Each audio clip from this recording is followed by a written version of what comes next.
जय हिंद। पिछली क्लास में हमने बात किया था आंतरिक ग्रहों के बारे में और आज हम बात करेंगे बाह्य ग्रहों के बारे में।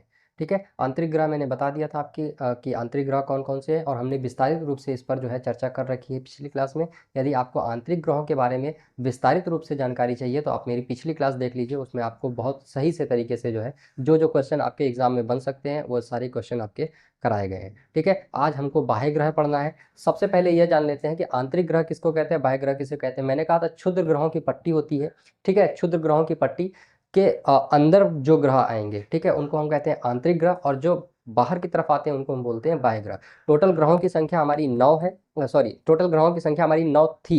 ठीक है, उसमें से प्लूटो को क्या कर दिया गया, अब निकाल दिया गया है। वर्तमान में हमारे ग्रहों की संख्या है 8। ठीक है, आंतरिक ग्रहों की अगर पूछी जाए तो आंतरिक ग्रह होते हैं 4 और बाह्य ग्रह भी कितने होते हैं, 4। ठीक है, तो आज हमने आंतरिक ग्रहों के बारे में डिस्कस कर लिया था पिछली क्लास में, और आज हमारे डिस्कस करना है हमको बाह्य ग्रहों के बारे में। ठीक है, बाह्य ग्रहों में सबसे पहले जो है नंबर पे आता है बृहस्पति। तो बृहस्पति के बारे में हम थोड़ी सी जानकारी लेंगे और हमारे एग्जाम में कौन कौन से क्वेश्चन बृहस्पति से बन सकते हैं उसके बारे में हम जानकारी लेंगे। ठीक है, यदि बात करें हम बृहस्पति ग्रह की, तो बृहस्पति ग्रह हमारे सौर मंडल का क्या है, सबसे बड़ा ग्रह है। या तो अगर मैं श्रेणी की बात करूं कि बृहस्पति ग्रह कौन सी श्रेणी में आता है, तो यह बाह्य ग्रहों की श्रेणी में आता है। किस श्रेणी में आता है, बाह्य ग्रहों की श्रेणी में आता है। उसके बाद हम बात करें अगर बृहस्पति ग्रह के बारे में कि बृहस्पति ग्रह जो है, ग्रहों में कभी कभी क्वेश्चन पूछता है कि ग्रहों में सबसे बड़ा ग्रह कौन सा है, तो कौन सा ग्रह होगा, सबसे बड़ा ग्रह कौन सा है, बृहस्पति है। तो ग्रहों में सबसे बड़ा भी है। ठीक है, उसके बाद अगर पूछा जाता है कि किस रंग का दिखाई पड़ता है, तो बृहस्पति हमें किस रंग का दिखाई पड़ता है, पीले रंग का दिखाई पड़ता है। ठीक है, अब अगर पूछा जाता है, देखिए क्या है कि मैंने कहा था ग्रह जो है, ठीक है, ग्रह है, तो ग्रहों की सबसे जो है विशेषता क्या होती है कि ग्रह जो है अपने अक्ष पर घूमने के साथ साथ अपने तारे के भी चारों तरफ क्या करते हैं, चक्कर लगाते हैं। तारे यानी हमारे सूर्य के चारों तरफ चक्कर लगाएंगे। ठीक है, तो बृहस्पति भी इस नियम को फॉलो करेगा, तो अपने अक्ष पर तो घूमेगा और साथ में जो है किसके चारों तरफ चक्कर लगाएगा, ठीक है, सूर्य के चारों तरफ, या सूर्य के परितः कह लीजिए या सूर्य की परिक्रमा कर लीजिए। ठीक है, परिक्रमा का मतलब समझते हैं आप, परिक्रमा का मतलब होता है जिसके चारों तरफ आप घूमते हो। आगे बात समझ में, ठीक है, हाँ, जो आप समझ रहे हैं वो भी ठीक है कि जिसके चारों तरफ आप घूमते हो, ठीक है, उसकी क्या कर रहे हैं आप, परिक्रमा कर रहे हैं। ठीक है, लेकिन होने वाला कुछ नहीं है। आगे बात समझ में, ठीक।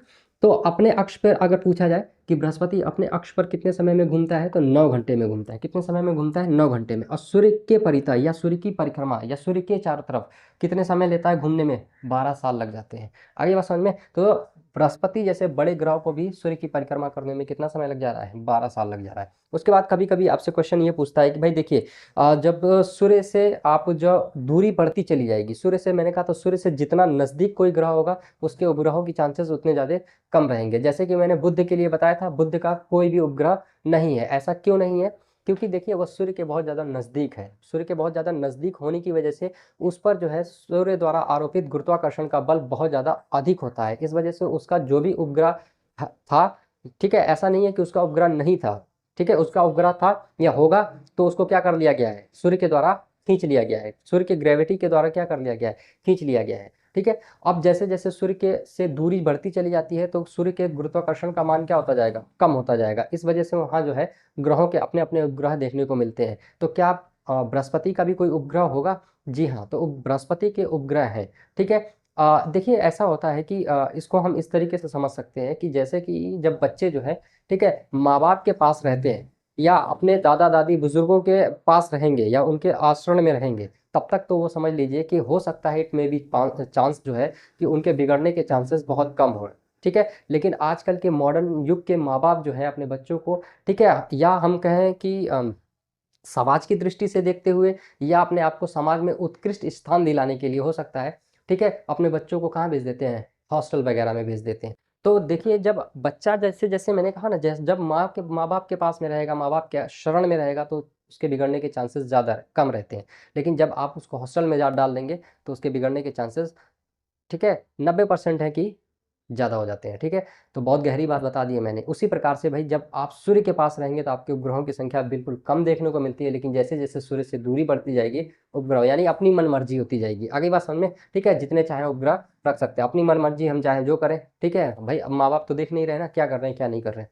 ठीक है, आप क्या लाल कर रहे हैं कि पीला कर रहे हैं, नीला कर रहे हैं कि सफ़ेद कर रहे हैं, कौन देखने जा रहा है। ठीक है, तो हो सकता है कि भाई जैसे जैसे हम सूर्य की, ठीक है, फिलहाल मैं सूर्य की ही बात कर रहा हूँ। आगे बात समझ में, किसी के पर्सनल व्यक्तित्व को आहत पहुंचाने का मेरा कोई भी जो है मोटिव नहीं है, तो अपने ऊपर ना लें कृपा करके। ठीक है, तो बात कर रहा था, आगे बात करते हैं। अगर उपग्रहों की बात करूं मैं, बृहस्पति के उपग्रहों की बात करें तो उपग्रह इसके कितने हैं, 65 प्लस उपग्रह है। ठीक है, तो आपने देखा ना, जब सूर्य के नजदीक है तो आपके कोई भी उपग्रह नहीं है। क्यों? क्योंकि उसका गुरुत्वाकर्षण बहुत अधिक है। ठीक है, वो फोर्सेबल है। लेकिन आप जैसे जैसे सूर्य के दूर जाते जाएंगे उसका गुरुत्वाकर्षण का मान कम होता जाएगा। ठीक है, आगे बात समझ में, डर कम होता जाएगा। तो इस वजह से क्या हो गया, देखो कितने उपग्रह बढ़ गए इसके, आगे बात समझ में। ठीक, तो अब बात करें अगर उपग्रहों के कितने हैं, 65 प्लस उपग्रह हैं। लेकिन इन उपग्रहों में क्या कोई मुख्य भी होता है? देखिए भाई, सब होते उपग्रह हैं, उन उपग्रहों में भी कोई मुख्य उपग्रह रहा होगा ना। हम 65 के बारे में तो नहीं पढ़ सकते ना, है ना। और हमारे एग्जाम के पॉइंट ऑफ व्यू से वो इतने इंपॉर्टेंट भी नहीं रहेंगे। तो इसमें एक मुख्य उपग्रह है जिसका नाम क्या है, गैनीमेड। ठीक है, अगर आपसे पूछता है गैनीमेड निम्नलिखित में से किसका उपग्रह है, तो किसका है, बृहस्पति का उपग्रह है। ठीक है, आपसे पूछा जाता है कि गैनीमेड किसका उपग्रह है, तो बृहस्पति की। या कभी कभी ऐसे भी पूछ लिया जाता है कि निम्नलिखित में से बृहस्पति का उपग्रह कौन है, तो कौन सा है, गैनीमेड है। गैनीमेड के लिए एक और विशेषता ये है कि अगर आपसे पूछा जाता है कि जैसे देखिए सारे ग्रहों के अपने अपने उपग्रह हैं, उन उपग्रहों में कोई बड़ा छोटा भी होगा। तो आपसे कभी कभी क्वेश्चन पूछता है कि बताइए उपग्रहों में सबसे बड़ा उपग्रह कौन सा है, तो वो कौन सा है भाई, गैनीमेड है। ठीक है, कौन सा है, गैनीमेड है। ठीक है, या उपग्रहों में सबसे बड़ा उपग्रह है। क्लियर हो गया मेरी बात। ठीक, तो अगर आपसे पूछा जाए कि ग्रहों में सबसे बड़ा उपग्रह कौन सा है, तो बृहस्पति है। और बृहस्पति का जो उपग्रह है वो ग्रहों में सबसे बड़ा, बृहस्पति के बाद नंबर किसका आता है, शनि का। ठीक है, शनि ग्रह, शनि ग्रह। ठीक, शनि ग्रह।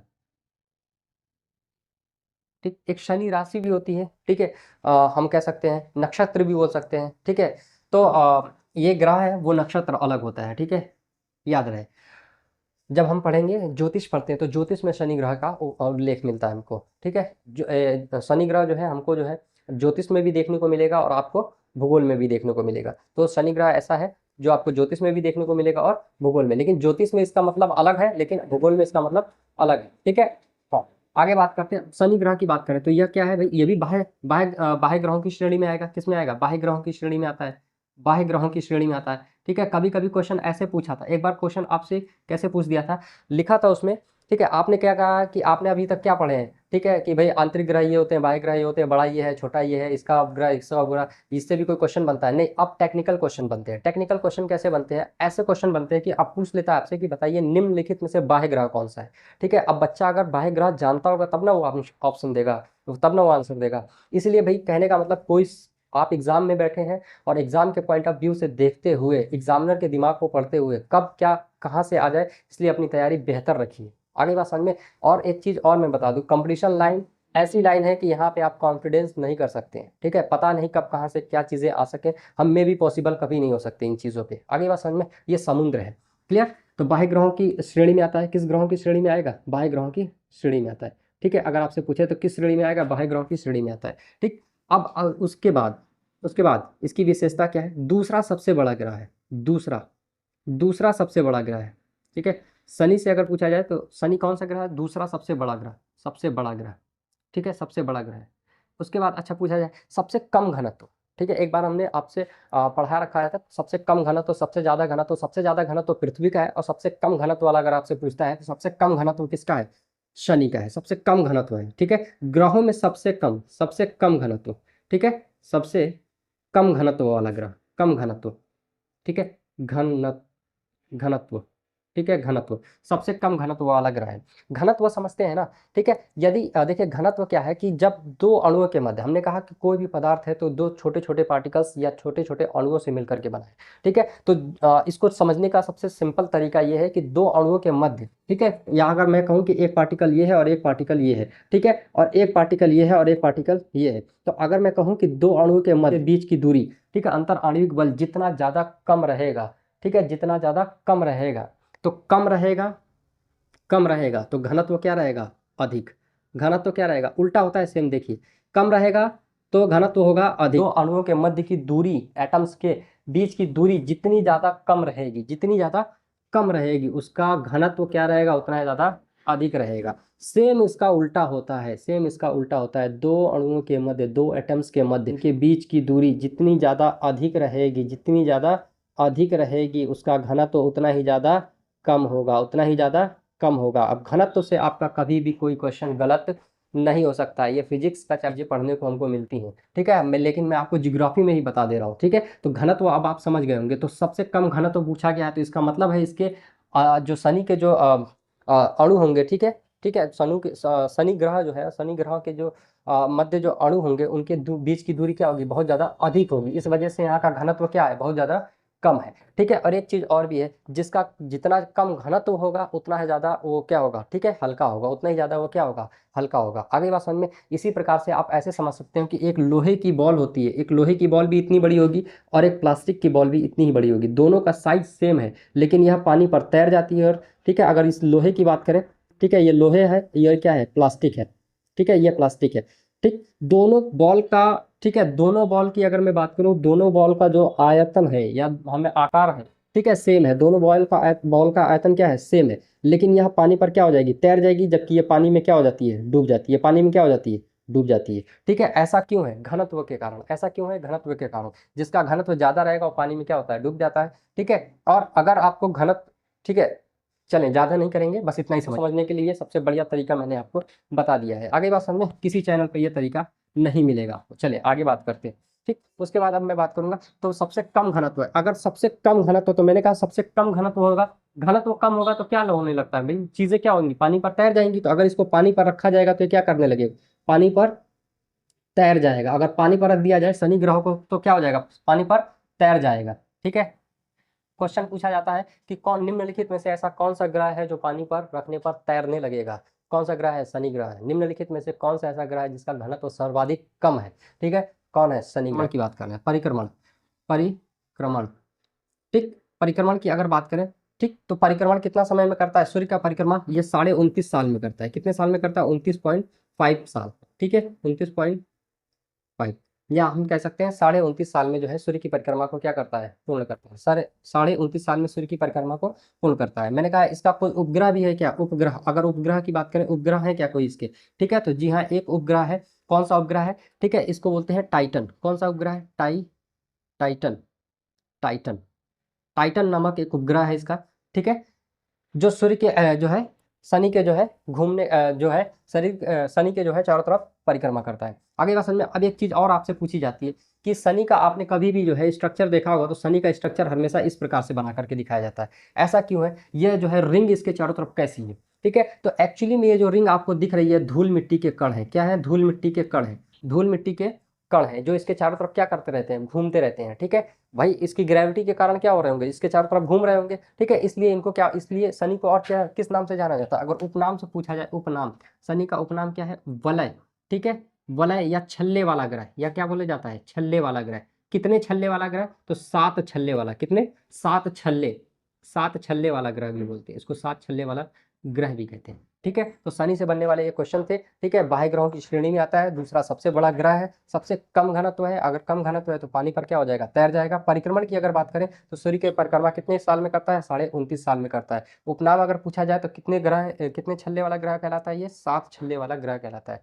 ठीक है, एक्चुअली में इसके चारों तरफ क्या है, धूल मिट्टी के कण हैं जो इसके चारों तरफ घूम रहे हैं, और वो कैसे दिखाई पड़ते हैं, रिंग की तरह या छल्ले की तरह दिखाई पड़ते हैं, इसलिए इसे 7 छल्ले वाला ग्रह भी कहते हैं। अब बात कर लेते हैं भाई, ठीक है, इसके उपग्रह की। तो उपग्रह कौन सा है इसका, टाइटन है। उपग्रह कौन सा है इसका, टाइटन। ठीक है, उपग्रहों की अगर, ठीक है, अगर इसके उपग्रहों की संख्या आपसे पूछी जाए तो इसके उपग्रहों की संख्या कितनी है, इसके उपग्रहों की संख्या 28 है। कितने उपग्रह हैं इसके, 28 उपग्रह हैं। ठीक है, वैसे मुख्य इसमें कौन सा है, टाइटन है, लेकिन उपग्रहों की संख्या कितनी है, टोटल संख्या अगर आपसे पूछ रहे तो कितनी है, 28 है। टोटल उपग्रहों की संख्या कितनी है, 28 है। इसका स्क्रीनशॉट लीजिए, आगे बात करते हैं।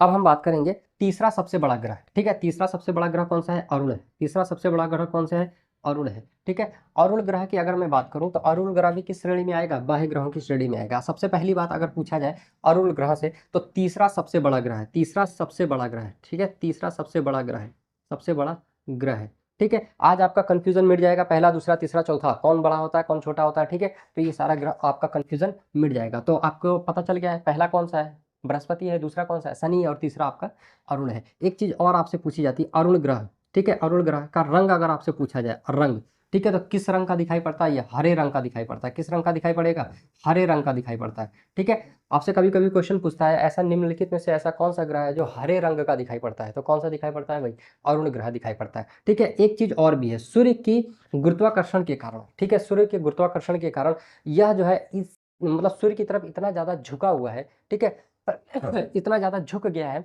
सूर्य की तरफ, क्या कैसा दिखाई पड़ता है, लेटा हुआ प्रतीत होता है। ठीक है, लेटा हुआ प्रतीत है, लेटा हुआ दिखता है, लेटा हुआ दिखता है। लेटा हुआ दिखता है, इसलिए इसको क्या कहते हैं, लेटा हुआ ग्रह भी कहते हैं। ठीक है, सूर्य की तरफ एकदम झुकाव के कारण इसको क्या कहते हैं, लेटा हुआ ग्रह भी कहते हैं। ठीक है, कभी कभी क्वेश्चन आपसे ये भी पूछा है, निम्नलिखित में से कौन सा लेटा हुआ ग्रह कहलाता है, तो लेटा हुआ ग्रह किसको कहते हैं, अरुण को कहते हैं, याद रहेगा। ठीक है, चौथी बात अगर पूछा जाए आपसे, ठीक, कि आपसे कभी कभी क्वेश्चन पूछता है कि घूर्णन, ठीक है, घूर्णन, हाँ, इसका घूर्णन पूछेगा आपसे कि इसका घूर्णन किधर से किधर है, कि घूर्णन की दिशा पूछ लेता आपसे, घूर्णन की दिशा। ठीक है, घूर्णन की दिशा, अगर घूर्णन की दिशा आपसे पूछी जाए तो अरुण की जो घूर्णन की दिशा है भैया, ठीक है, यह पूर्व से पश्चिम है, किधर से है, पूर्व से पश्चिम है, पूर्व से पश्चिम है।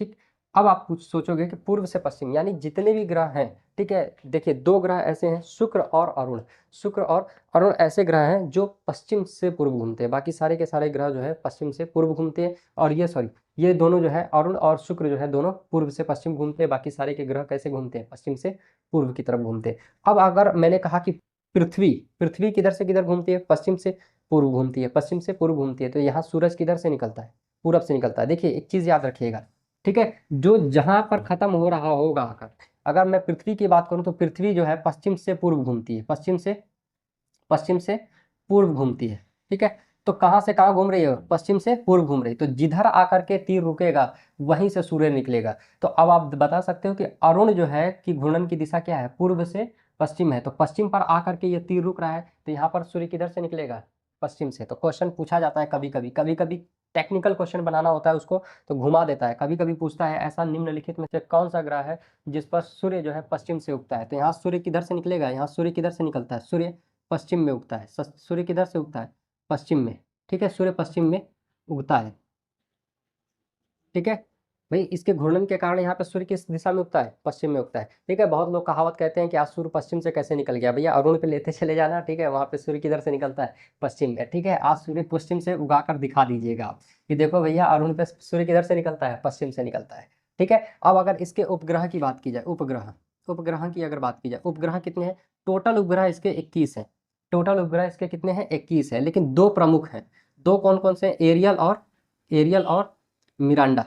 एक है एरियल, दूसरा कौन सा है, मिरांडा, मिरांडा। ठीक है, दो उपग्रह हैं इसके, मुख्य उपग्रह है। ठीक है, याद रखिएगा।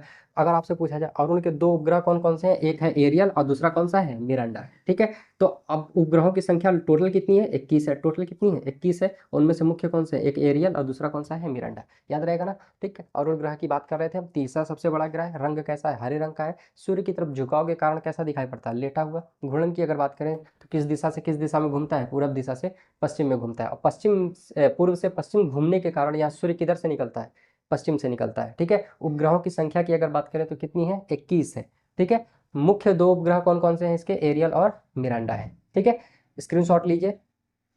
अब हम बात करेंगे वरुण की, वरुण, वरुण ग्रह। ठीक है, वरुण ग्रह की बात करें भाई, ये भी किस में आएगा, बाह्य श्रेणी में आएगा। ठीक है, दूसरी बात, चौथा सबसे बड़ा ग्रह है, चौथा सबसे बड़ा ग्रह है, सबसे बड़ा ग्रह, चौथा सबसे बड़ा ग्रह है। और चौथा सबसे बड़ा ग्रह होने के साथ साथ में ही, ठीक है, इसकी विशेषता ये है कि भैया सौर मंडल का सबसे आखिरी ग्रह, सौर मंडल का सबसे अंतिम ग्रह, सबसे अंतिम ग्रह, सबसे अंतिम ग्रह है, सबसे अंतिम ग्रह है। ठीक है, सबसे अंतिम ग्रह है। अब आपसे पूछा जाता है कि सौरमंडल का सबसे अंतिम ग्रह कौन सा है, तो भाई वरुण है। एक चीज और भी है, जो सबसे लास्ट में होगा। ठीक है, सूरज अगर यहाँ है और ये सबसे लास्ट में यहाँ पर है, तो सूर्य की किरणें यहाँ तक पहुँचने में भैया बहुत समय लगेगा। जाहिर सी बात है कि जब आप सूर्य के पास रहेंगे टेम्परेचर बहुत अधिक, थोड़ा दूर जाएंगे उससे कम, उससे कम, उससे कम, और एक समय आएगा बिल्कुल सूर्य की किरणें वहां तक पहुंचेंगी नहीं। तो वरुण एकमात्र ऐसा ग्रह है जहां सूर्य की किरणें पहुंचती तो, लेकिन वहां पे इतना ताप है ही नहीं। इस वजह से यह जो है साल भर बर्फ से ढका रहता है। ऐसा कौन सा ग्रह है जो साल भर बर्फ से ढका रहता है, तो साल भर बर्फ से ढका रहने वाला ग्रह कौन सा है, वरुण है। ठीक है, साल भर बर्फ से ढका रहता है, साल भर किससे ढका रहेगा, बर्फ से ढका रहने वाला ग्रह कौन सा है भाई, वरुण है। क्यों, ऐसा क्यों है, क्योंकि यहाँ पे सूर्य की किरणें पहुंच नहीं पाती हैं, दूरी इतनी ज़्यादा हो जाती है कि सूर्य की किरणें जो है नहीं पहुंच पाती। इस वजह से यह ग्रह जो है साल भर बर्फ से ढका रहेगा। और जो बर्फ से ढका रहेगा वो किस रंग का दिखाई पड़ेगा, तो जाहिर सी बात है सफ़ेद दिखाई देगा। कैसा दिखाई देगा, सफ़ेद रंग का दिखाई देगा। ठीक है, अब बात करें अगर इसके हम उपग्रहों की। ठीक है, हाँ, अब अगर परिक्रमा की बात करें, परिक्रमा की बात करें तो सूर्य की परिक्रमा 166 वर्ष में, कितने वर्ष में पूर्ण करता है, 166 वर्ष में सूर्य की परिक्रमा को क्या कर देता है, यह पूर्ण कर देता है। सूर्य की परिक्रमा अगर पूछा जाए वरुण द्वारा सूर्य की परिक्रमा कितने समय में पूरी की जाती है, 166 साल लग जाते हैं। ठीक है, कितने साल लग जाएंगे इसको, 166 साल लग जाएंगे। ठीक है, यहाँ पर बिताया हुआ 1 साल और पृथ्वी पर बिताए हुए, ठीक है भाई 166 वर्ष में, ठीक है 166 साल में क्या होगा, यहाँ पे 1 साल होगा, यानी एक चक्कर जो है, ठीक है। तो पृथ्वी पर बिताए गए 166 साल वरुण पर बिताए गए 1 साल के बराबर है। आ गई बात समझ में, ठीक। यहाँ खाओ जीने मरने की कस्में ठीक है, बहुत समय तक जाएंगे। वरुण का मुख्य उपग्रह कौन सा है, ट्राइटन है। ठीक है, तो यहाँ से जो है क्वेश्चन बनने वाले थे, जितने भी आपके बायोग्राफ से सारे बता दिए गए हैं। ठीक है, आई होप अगर आपको क्लास अच्छी लगी हो तो कृपा करके लाइक कर दीजिएगा। ठीक है, चैनल को सब्सक्राइब कीजिए और शेयर जरूर कीजिए। ठीक है, आपके द्वारा किया गया शेयर, लाइक और सब्सक्राइब ही हमारे मनोबल को बढ़ाता है और अच्छी अच्छी वीडियोज़ बनाने के लिए हमें प्रेरित करता है। ठीक है, इसी तरीके से और अच्छी वीडियोज़ हम लेके आते रहेंगे आपके लिए, बने रहिए हमारे साथ। ठीक है, तब तक के लिए धन्यवाद।